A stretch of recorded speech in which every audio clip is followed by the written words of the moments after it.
There are some questions about electability, Mr. Speaker, that Governor Romney and others have brought up. What do you say to that, sir? When I was Speaker in the 1990s, we had 4 consecutive balanced budgets. Wasn't that good? When I was Speaker, we had low unemployment and we reformed welfare. Okay, I had a run of bad luck in 1998 with those elections. Okay, and I did not want to stick around. Nancy Pelosi did not follow my example. Anyway, we achieved conservative thingies, even with Bill Clinton as president. Okay, and your response to that, Governor Romney? Well, I think it's fairly clear that Newt was not a good example of leadership. I mean, if you're going to choose the person to lead the free world and lead the most important government on earth, it's about leadership. I mean, look at what happened. The Speaker led the party in 1994, then a few years later resigned in disgrace. I went to my first job in the 1970s, and in the 1990s, the Speaker resigned in disgrace. I ran the Olympics games. I turned around the Olympics and turned around Massachusetts. The Speaker sat on a sofa all cozy-wozy with Nancy Pelosi. I mean, yeah, they look kind of cute, but that's not the point. The point is this. We have very different views, all right, on leadership and how to get elected and to get the country right. Mr. Speaker? Oh, Romney is so full of misinformation. He just said about 4 things that were false, and you can check on my website.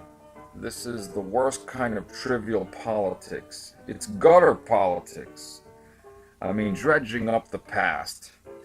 You want me to talk about your bipolar flip-flops on everything under the sun, Mitt?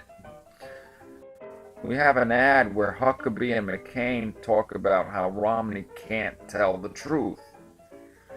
It seems that Romney is allergic to facts and is kind of allergic to consistency. I had a great record in New Hampshire, okay? They overwhelmingly support me there. I can be president of New Hampshire if I want to. I won New Hampshire, you know.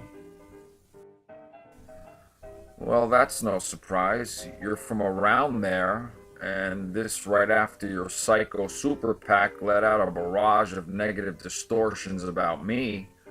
So, whoop-de-doo, you won New Hampshire. Right next to Massachusetts, too, and with all your millions of dollars. What a big accomplishment. But I walloped you in South Carolina.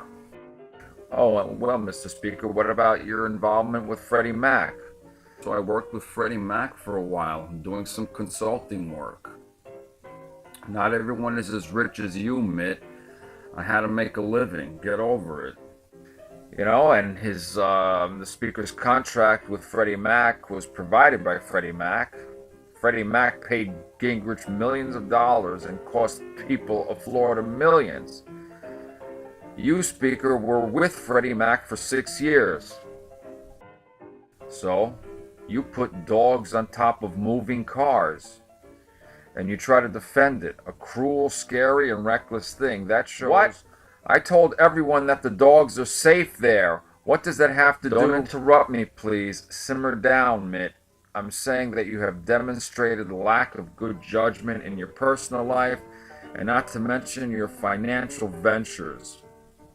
Or should I say vulture ventures, like at Bain Capital, which then turned out to be the bane of laid-off workers' existence. You were never a job creator, but a job destroyer. You're attacking capitalism. No, I'm attacking greed and giving middle-class workers the axe while you make millions, all the while crying, quote, we can't afford to keep those workers. But money went to the people, not just to me. It went to the corporation. Well, corporations are people.